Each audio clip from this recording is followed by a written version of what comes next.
দর্শক চ্যানেল এসে সবাইকে স্বাগতম। আমি এখন আছি মাগুরা জেলার শালিকা উপজেলার দিয়াডাঙ্গা গ্রামে। দর্শক, মানুষ মানুষের জন্য, জীবন জীবনের জন্য, ভূপেন হাজারিকার এই কালজয়ী গানটি তখনই মনে পড়ে যায় যখন মানুষ মানুষের জন্য কাজ করে, মানুষ মানুষের পাশে দাঁড়ায়।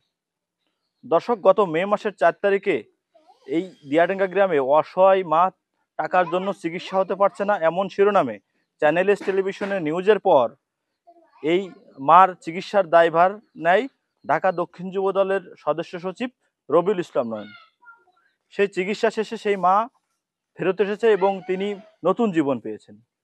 আমরা তার কাছ থেকে জানতে চাইব যে তিনি এখন কেমন আছেন। বলেন, আপনি বলেন। হ্যাঁ, এখন ভালো আছি বাবা, সুস্থ আছেন? সুস্থ আছি। আছে যে রবিউল ইসলাম নয়নের অছিলায় আমার নতুন জীবন গড়েছি। আমি এখন সুস্থ আছি। আমার মাথায় যত চুল, নয়নের যত অত ফরমায় তারে দিক। আর আছে যে মাগুরা জেলায় সে যেন মানসিক সেবা যত্ন করতে। দর্শক, শুনছিলেন এই মা কিন্তু জানাচ্ছিলেন যে তিনি ঢাকা দক্ষিণ যুব দলের যে সদস্য সচিব রবিউল ইসলাম নয়ন এই চ্যানেল এস টেলিভিশনে নিউজের পর কিন্তু তিনি এই নিউজটা দেখে কিন্তু তার চিকিৎসার দায়ভার নিয়েছেন। আমরা এই যেই অসুস্থ মা কিন্তু তার নতুন জীবন ফিরে পেয়েছে। আমরা কথা বলবো এই অসুস্থ মার ছেলের সঙ্গে, তিনি আমাদের জানাবেন আপনার মা বর্তমান কেমন আছে। জি, আলহামদুলিল্লাহ খুব ভালো আছে। আমার আমি আসলে থাকি গুচ্ছগ্রামে, সরকারি জায়গায়।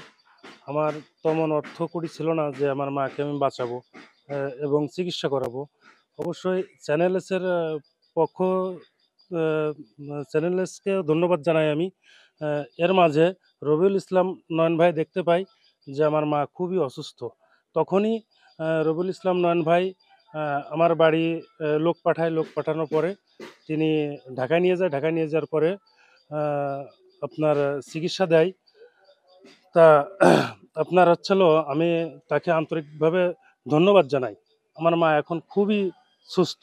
রবিউল ইসলাম নয়ন ভাইকেও ধন্যবাদ জানাই এবং জাতীয়বাদী বিএনপি দলকেও আমি ধন্যবাদ জানাই। ধন্যবাদ।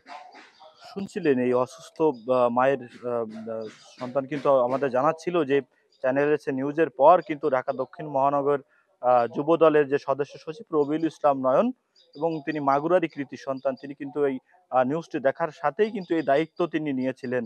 নিয়ে কিন্তু তার পূর্ণাঙ্গ চিকিৎসা শেষে তিনি কিন্তু বাড়ি ফিরেছেন এবং তিনি এখন পর্যন্ত সুস্থ। এই পরিবার কিন্তু চ্যানেল এসকে এবং ঢাকা মহানগর দক্ষিণ যুব দলের সদস্য সচিব রবিউল ইসলাম নয়নকে ধন্যবাদ জানিয়েছেন।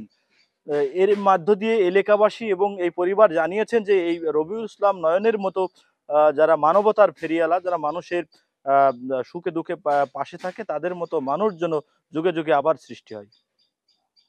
এই ছিল শালিকা মাগুরা থেকে সর্বশেষ সংবাদ। H M Rajib, channel S, Magura.